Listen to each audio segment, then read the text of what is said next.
Ya, kita diskusi dulu, saudara, ada dua pertanyaan. Pertama, perang antara Amerika plus Israel melawan Iran telah memasuki hari ke-21 hari ini, sejak 28 Februari yang lalu. Ada ribuan korban yang mati, bangunan hancur, pengungsi terus bertambah, plus kerugian ekonomi biliunan dolar, harga minyak, dan lain-lain ikut melonjak. Amerika dan Israel ingin agar rejim Iran yang mencetus Axis of Resistance, saudara tahu di situ ada sebuah gerakan namanya Axis of Resistance yang menggalang dan melatih grup teroris di Hezbollah, Lebanon, Hamas dan Islamic Jihad itu di Palestina, Houthis di Yemen, dan lainnya baik di Irak, ada beberapa grup, Bahrain, Syria, Pakistan, Afghanistan, itu semua disupport oleh Iran. Jadi Amerika ingin supaya pemerintah Iran itu diganti dengan pemerintahan yang demokratis. Sementara pihak Iran tidak mau menyerah. Iran yang marah juga secara sembarangan telah menyerang negara-negara Arab sekitarnya. Kita tahu khususnya beberapa hari lalu ketika kilang minyak di Iran diserang oleh Israel, dia marah besar dan kemudian sembarang menembak kilang minyak juga di beberapa negara sekitarnya. Sementara pihak Iran tidak menyerah, ya. Arab dan sekitarnya Israel karena dianggap membela pihak Amerika. Nah, mendengar berita-berita perang di Timur Tengah dan juga negara lainnya, misalnya perang Rusia melawan Ukraina itu belum selesai, dan juga beberapa tekanan yang ada di Asia, misalnya Taiwan yang takut diambil oleh China, Korea Selatan yang takut diserang oleh Korea Utara, dan beberapa negara yang masih sangat riskan. Apa yang menjadi reaksi saudara? Ya, saudara yang hidup di Amerika maupun yang di Indonesia, karena YouTube ini akan dilihat oleh sebagian teman-teman di Indonesia juga, ya, atau Eropa. YouTube kita juga ditonton di Jerman dan di Belanda, dan beberapa teman juga di Australia.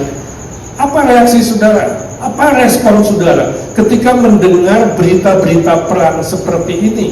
Khususnya dengan Iran yang bukan makin menurun panasnya, ya, tapi makin naik hebohnya peperangan seperti ini.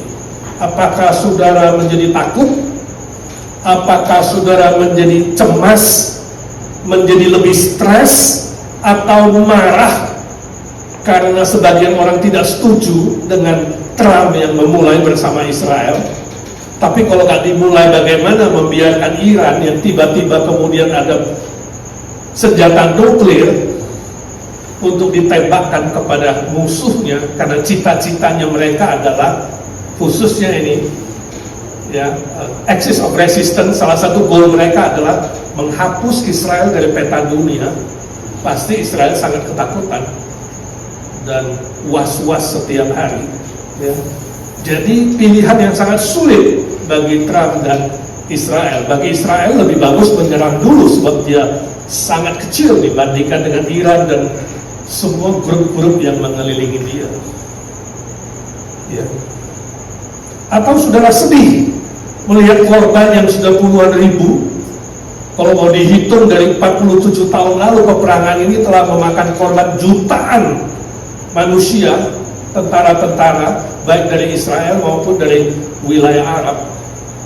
Seperti seorang pendeta mengatakan, kalau tidak berhenti sama-sama mengakui keberadaan masing-masing adalah keturunan Abraham, maka akan terus mengorbankan anak sendiri dalam peperangan ini sampai Yesus datang kedua kali. Atau saudara cuek saja, sebab tidak ada hubungannya dengan saudara. Kita hidup di Amerika tenang-tenang, hidup di Australia tenang-tenang, yang hidup di Eropa juga tenang-tenang, gak ada relevansinya, gak ada hubungannya. Biasanya kalau ada bencana, ada penderitaan dan kesusahan, gak ada hubungan, tentu apa? Cuek saja, bukan? Apa respon saudara? Mungkin satu dua ingin merespon.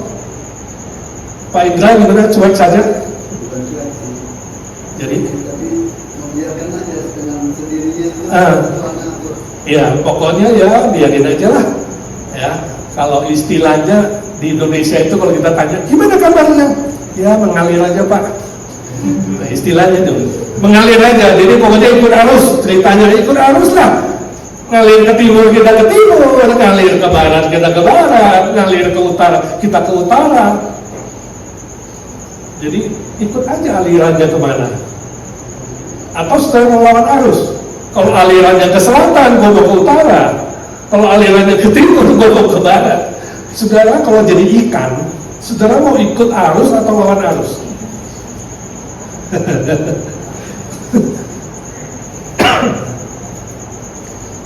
Ini udah langsung dilihat sama suhu ini, batuknya Pak Edi perlu diedit.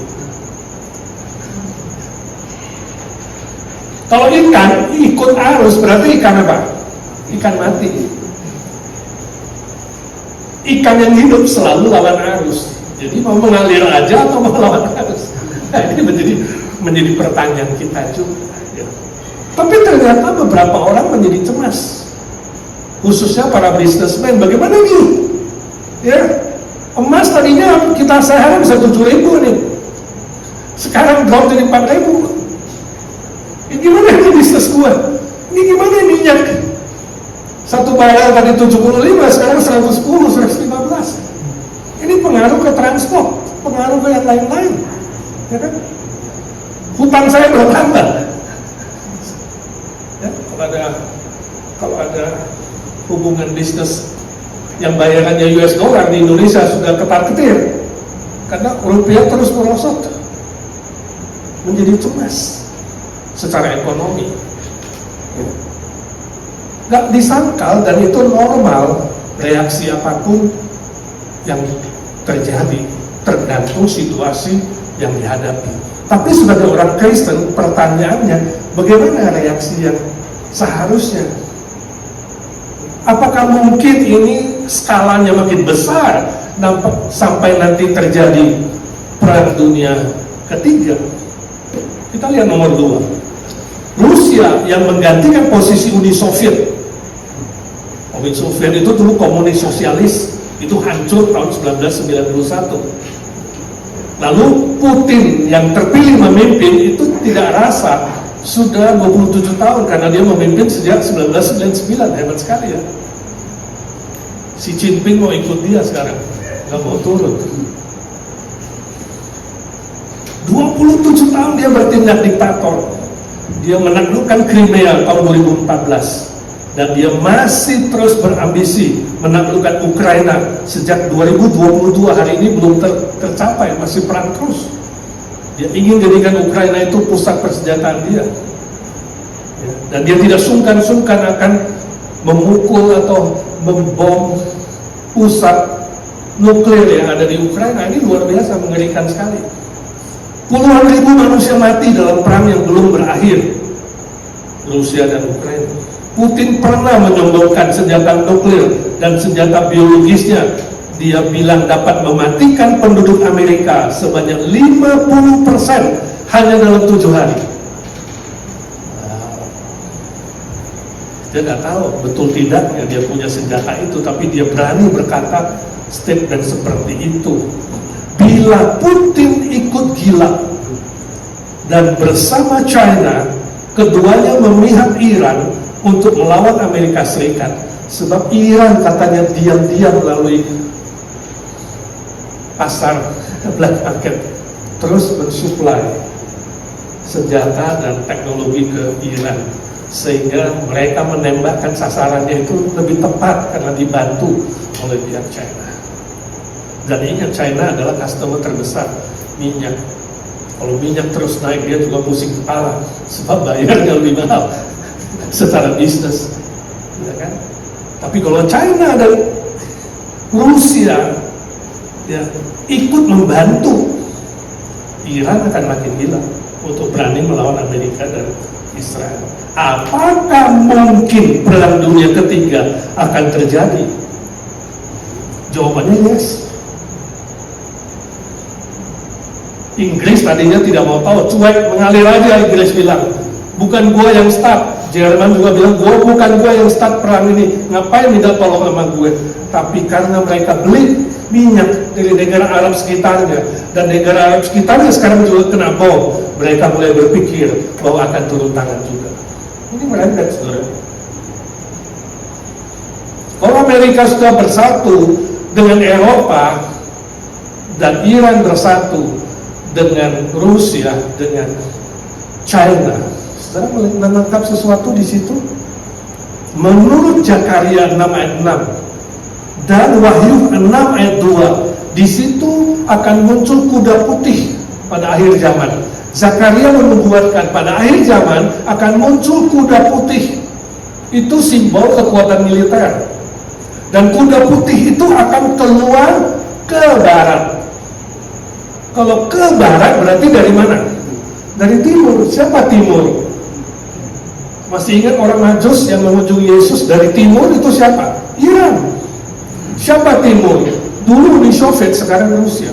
Siapa timur yang terbesar hari ini? China. Sudah melihat 3 timur ini bersatu?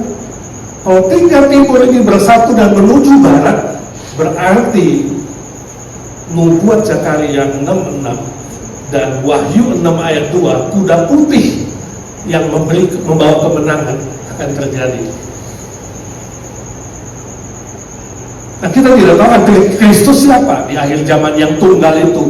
Tetapi Antikristus akan merangkum 3 kekuatan, yaitu apa? Militer, agama, dan ekonomi. Dan ketiganya adalah siapa? Iran, China, dan Rusia. Ini membuat perang dunia ketiga. Dan kalau perang dunia ketiga sudah memakai senjata biologis dan nuklir, maka itu perang terakhir di muka bumi ini, perang Armageddon. Bisa terjadi. Tergantung siapa? Tergantung siapa yang gila.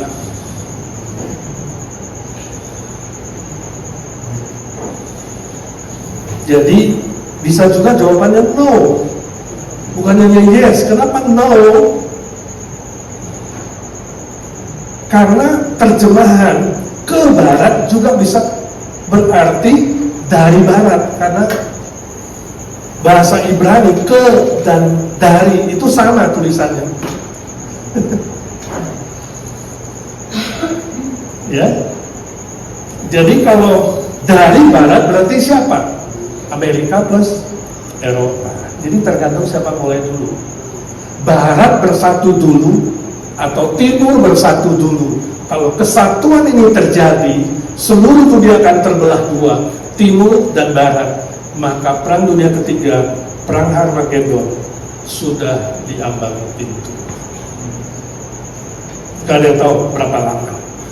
Nah, mendengar fakta kenyataan ini dan melihat kenyataan ini, bagaimana reaksi kita sebagai orang Kristen? Ini yang lebih penting. Sebagai orang percaya, apakah kita punya respon yang benar, yang tepat? Ada 3 ayat yang akan kita pelajari. Yang pertama, ya, 3 respon. Yang pertama, senantiasa bersyukur dan hidup waspada. Matius 24 ayat 6 dan 7. Kita baca Matius 24 ayat 6 dan 7. 1, 2, 3. Kamu akan mendengar deru perang atau kabar-kabar tentang perang. Namun berawas-awaslah, jangan kamu gelisah, sebab semuanya itu harus terjadi, tetapi itu belum kesudahannya. 7. Sebab bangsa akan bangkit melawan bangsa dan kerajaan melawan kerajaan. Akan ada kelaparan dan gempa bumi di berbagai tempat. Nah, kalau mendengar berita perang dan deru perang, ini berarti apa? Alkitab betul. Alkitab tidak salah. Berarti apa? Khotbah Tuhan Yesus di Matius 24 tentang akhir zaman sudah digenapi dan mulai digenapi. Artinya apa? Perkataan Yesus betul. Kalau perkataan Yesus betul, Alkitab itu betul, kita harus bersyukur. Jadi jangan marah-marah, jangan kecewa, jangan tanya Tuhan kenapa, jangan berdoa Tuhan biar selalu ada damai di bumi. Salah doa. Yesus bilang akan ada perang, kok kamu doanya supaya ada damai di bumi? Gak mungkin bumi ini akan damai, sebab damai sejati bukan di bumi. Damai sejati datang dari Yesus Kristus. Jadi senantiasa bersyukur, ya, bersyukur. Nubuat Tuhan Yesus dalam Alkitab sungguh-sungguh terjadi. Dan hidup waspada. Yesus pesan, gak perlu takut, gak perlu gelisah. Ya, itu negatif. Kalau saudara hidup dalam ketakutan, negatif. Hidup dalam kegelisahan, negatif. Positifnya apa? Waspada. artinya berjaga-jaga dalam doa, artinya berpegang pada firman Tuhan, sebab Tuhan Yesus mencurahkan damai sejahtera bagi orang-orang yang beriman padanya. Kalau kita bandingkan Yohanes 16 ayat 33, Yesus mengatakan, memang di dunia ada kesusahan, ada penderitaan, tapi di dalam aku ada damai sejahtera.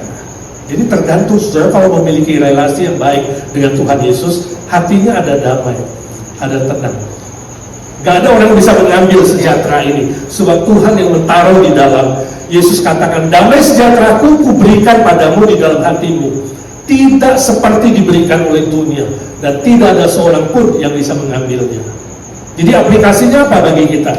Belajar tenang dan menyerahkan semua kekhawatiran kepada Bapa di dalam Tuhan Yesus, dengan hidup mengucap syukur dalam segala hal, sehari demi sehari jadi saksi Kristus yang setia. Itu aja pegangan kita.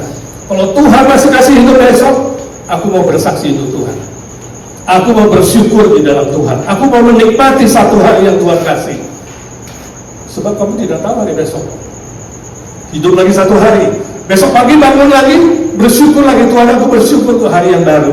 Biar aku menikmati hari ini bersama Tuhan, memegang firman-Mu Tuhan, setia padamu, dan kalau ada kesempatan menjadi saksi-Mu seperti tadi kesaksian Putri.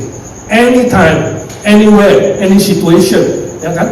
Tuhan kasih hikmat untuk bisa cerita, ya, untuk share, untuk berbagi kasih, berbagi yang baik. Malamnya bersyukur, Tuhan terima kasih hari ini aku sudah diberi satu hari. Tidur lagi, kamu nggak tahu bisa nggak bangun, ya seperti di kesaksian Bu Nina, saya selalu ingat Pak Mota, tidur dan nggak bangun lagi, dia nggak tahu. Besok hidup lagi, pagi satu hari, berdoa lagi, pagi jalanin sampai malam, bersyukur untuk hari itu. Sehari demi sehari, kamu gak hidup dalam gelisah, kamu gak hidup dalam kekhawatiran, tapi kamu menikmatinya bersama Tuhan, sehari demi sehari. 1 Petrus 5:7, 1 Tesalonika 5:14, mengucap syukur dalam segala hal. Bukan mengucap syukur karena ada perang, mengucap syukur di dalam perang pun Tuhan beri damai. Di dalam perang pun kita menikmati anugerah Tuhan, di dalam perang pun kita berfungsi sebagai saksi. Itu bersyukur karena Tuhan. B, senantiasa hidup kudus dan saleh. Kudus dan saleh, 2 Petrus 3, 10-12. Kudus dan saleh. Kita baca bersama 2 Petrus 3, 10-12. Tetapi hari Tuhan, ini kiamat ini, akan tiba seperti pencuri, gak ada yang tahu kapan perang dunia ketiga, Harmagedon, dan kapan Yesus datang. Pada hari itu, langit akan lenyap dengan gemuruh yang dahsyat, bisa aja nih bom, dan unsur-unsur dunia akan hangus dalam api. Pasti ini perang dunia ketiga. Dan bumi dan segala yang ada di atasnya akan hilang, lenyap. Jadi pengharapan kita bukan di bumi, ini akan berlalu. Jadi jika segala sesuatu ini akan hancur secara demikian, betapa suci dan salehnya kamu harus hidup. Itu respon. Hidup suci, hidup kudus dan saleh, yaitu kamu yang menantikan dan mempercepat kedatangan hari Allah. Pada hari itu langit akan binasa dalam api, dan unsur-unsur dunia akan hancur karena nyalanya. Di mana kebakaran terbesar? Kalau bukan di Timur Tengah, sebab di situ sumber minyak yang terbesar di bumi. Bumi ini akan lenyap dan hancur oleh api. Itu sebabnya tafsiran saya, neraka itu ya bumi ini. Seluruh planet bumi adalah neraka untuk menghukum malaikat-malaikat yang jatuh. Sepertiga jumlah malaikat sorga akan dihukum di bumi yang berdosa ini, di planet ini, langit dan bumi yang lama yang berdosa, bersama dengan semua antek-anteknya. Dibakar dengan api yang tidak akan padam. Sebab apa? Sebab sumbernya adalah perut bumi dengan minyak yang gak pernah habis-habis. Setelah ribuan tahun planet bumi ini minyak terus banyak. Jangan jealous Kalau dunia Arab dan Timur Tengah dikasih banyak minyak, jangan merasa mereka lebih dicintai, tapi itu dipersiapkan nanti untuk menjadi neraka yang menghukum seluruh malaikat yang jatuh, iblis dan antek-anteknya. Dan orang-orang percaya akan diberi langit dan bumi yang baru, yang kekal, yang abadi, yang bahagia, yang tidak akan lenyap selama-lamanya. Yang kudus dipersiapkan untuk semua orang saleh yang telah percaya kepada Tuhan, dikuduskan oleh Kristus. Aplikasinya apa? Belajar setia dalam beribadah, itu saleh. Tidak melakukan kejahatan, entah melawan Tuhan, entah melawan diri sendiri, entah melawan orang lain. Jangan menahan nafsu kedagingan. Kita tergoda, ya. Ada orang bilang ini kesempatan bisnis, tunggu 2 bulan perang ini akan berakhir, bisnis akan maju, properti akan naik, emas akan naik, dan banyak bisnismen kemudian dapat proyek baru di Palestina, di Iran, di Timur Tengah, ya. Nanti pasti banyak proyek baru, bisnis besar-besaran. Ini godaan kedagingan tentunya, ya. Bagi bisnismen tidak salah, kalau belum Yesus datang, bisnis harus jalan, ya. Itu sebabnya ada Board of Peace, bangun Palestina. Sudah bangun Palestina itu berapa triliun dolar itu, ha? Semua ingin berbagian. Saya harap Indonesia juga kebagian. Prabowo itu kan anggota Indonesia, pasti dapat sedikit kesempatan lah membangun Palestina, ya kan? Nah, itu bisnismen.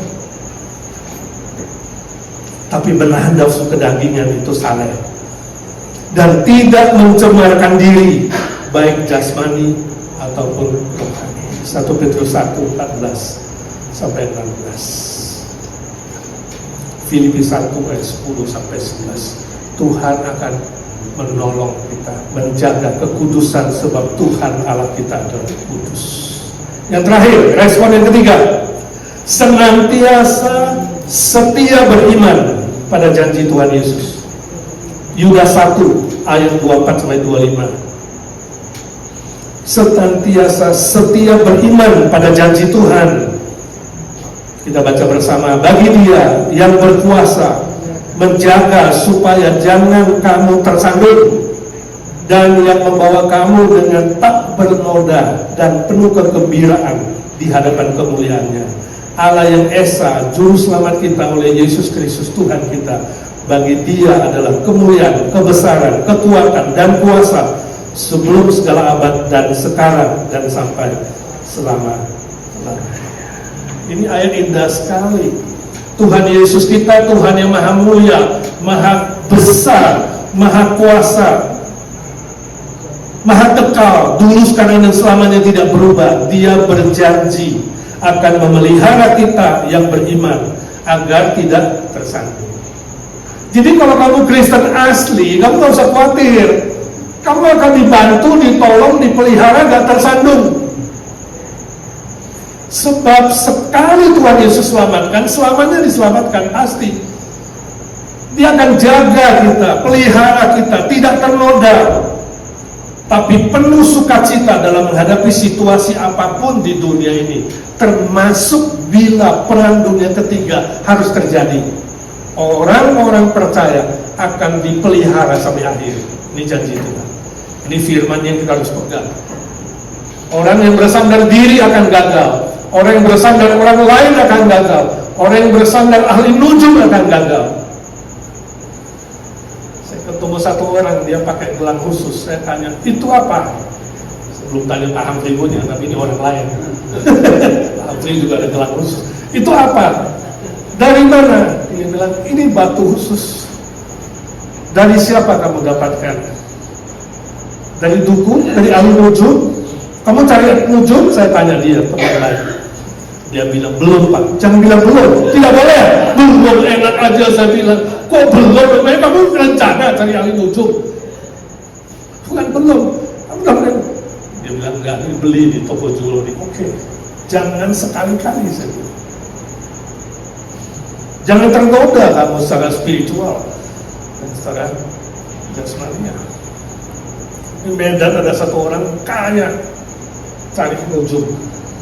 Hebat itu yang ujung, dia bilang, saya lihat wajahmu gelap, akan terjadi eksiden padamu. Kecuali kamu kias, saya akan doakan kamu. Bayar 20 juta. Sekali doa 20 juta, pendeta doa gratis. Makanya kenapa orang lebih menghargai biksu dan suhu daripada pendeta ya? Pendeta murahan ya. Bayar 20 juta. Waktu dia naik mobil pulang dengan istrinya, bener eksiden. Tapi ditabrak belakangnya doang dikit. Tak pantas. Langsung istrinya bilang, suhu itu cun.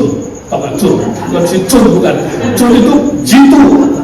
Baru bilang terjadi. Besoknya balik lagi. Dia bilang, saya sudah tahu. Karena sudah saya kias. Tapi nyawamu masih terancam. Bayar lagi 100 juta. Terus diperes. Terakhir ketahuan, yang suruh lakukan itu si suhu juga. Makanya cun terus. Jangan coba cari wujud. Kalau dia bilang positif, kamu pusing karena nggak terjadi. Kalau dia bilang negatif, lebih pusing lagi karena kamu hidup dalam ketakutan. Akhirnya nggak mati, lebih cepat mati. Akhirnya nggak bukan jadi panjang umur, jadi pendek umur. Saya kuras sampai habis, akhirnya ketahuan bertobat setelah percaya Tuhan Yesus. Dan ada damai sejahtera, ada ketenangan, ada jaminan keselamatan. Tuhan angkat Tuhan kita. Sebab Tuhan Yesus yang sanggup menjagamu, bukan roh jahat. Kalau roh jahat kamu muncul, dia bilang aku kirim seorang dewa tinggal bersamamu, dia menyertaimu siang dan malam. Mau gak kamu? Ketakutan pasti gak bisa tidur dibayang-bayangin. Tapi kalau Tuhan Yesus mengatakan aku diam di dalammu, memberimu damai sejahtera dan sukacita, kita mengalami damai yang sejati. Beda. Disertai sama Roh Yesus dengan disertai oleh Roh Jahat. Sampai jangan sekali-kali menyimpang dari imanmu. Jangan sekali-kali cari berhala, cari dukun, cari muncul. Setia kepada Tuhan. Dia pasti pelihara kamu dalam situasi sesulit apapun. Ini penghiburan dan kekuatan yang terbesar. Yesus akan memelihara kamu supaya tidak tersandung dan pasti diselamatkan. Tidak ada satu hal pun, termasuk perang dunia ketiga, termasuk penderitaan bahkan ancaman maut yang bisa memisahkan kita dari Kristus. Itu jaminannya. Tiada satu pun ya. Roma 8:35 sampai 39. Baca Yohanes 10:27 sampai 29. Tuhan berjanji sebagai gembala yang baik, Dia akan pelihara kamu sebagai dombanya. Apapun yang terjadi, Bapa akan pegang kamu. Sebab itu saudara, aplikasinya jangan bersandar diri. Jangan bersandar kali ujung dukun atau berhala, tapi setia beriman pada janji firman Tuhan yang tidak pernah gagal. Karya pemeliharaan Tuhan tidak setengah-setengah, tidak tanggung-tanggung, tapi tuntas sampai pada akhirnya. Filipi 1:6. Dia yang memulai pekerjaan baik, Dia akan menjaga memeliharamu sampai pada kesudahannya. Amin. Pegang.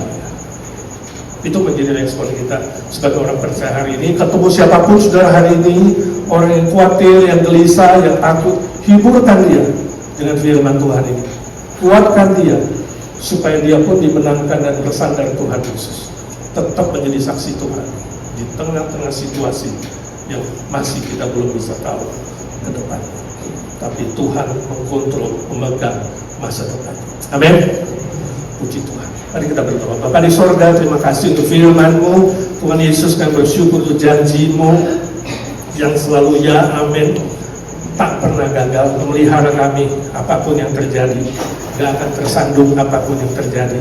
Gak akan terpisah dari cinta kasih-Mu. Tuhan, tolong kami setia di dalam beribadah kepada-Mu, setia menjadi saksi-Mu, hidup saleh dan kudus, dan hidup sehari demi sehari dengan hati yang bersyukur, hati yang bersukacita di dalam Tuhan. Berkati setiap telinga dan hati yang sudah mendengar, supaya kami tidak hanya menjadi pendengar-pendengar saja ya Tuhan, tapi kami menjadi pelaku-pelaku firman. Dalam nama Tuhan Yesus kami berdoa dan memohon berkat Tuhan. Amin.